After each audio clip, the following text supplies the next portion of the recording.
बोल जाते हैं और बोल रहे हैं निरंतर जहां जहां हमारे मंच होते हैं, चाहे इस क्षेत्र में हो चाहे कहीं और दूसरे क्षेत्र में हो।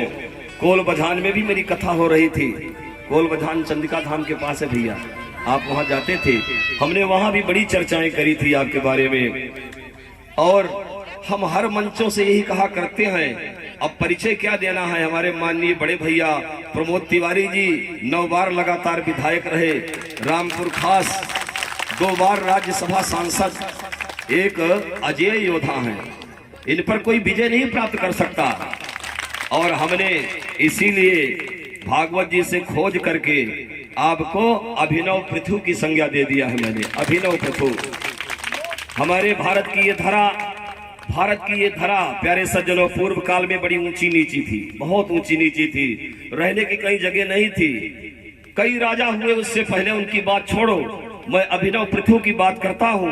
अभिनव पृथु ने बड़े बड़े बुलडोजर चलवा करके और इस धरा को समतल किया, तमाम नगर बसाए, गांव बसाए, सड़क बनवाए।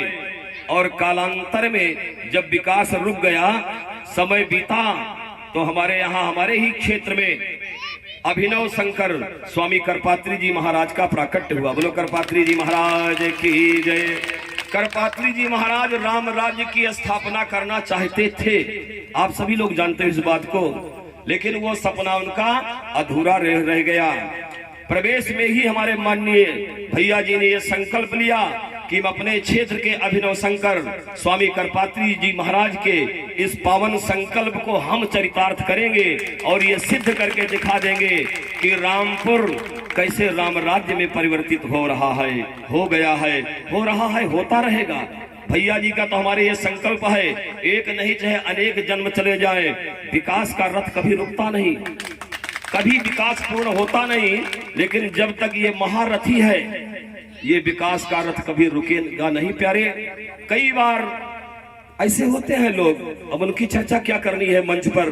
कई बार ऐसे लोग होते हैं कि विकसित पुरुष, धार्मिक पुरुष और विकसित मार्ग को वो रोकना चाहते हैं, लेकिन कालांतर में हमने देखा कि ऐसे वीर योद्धा भैया के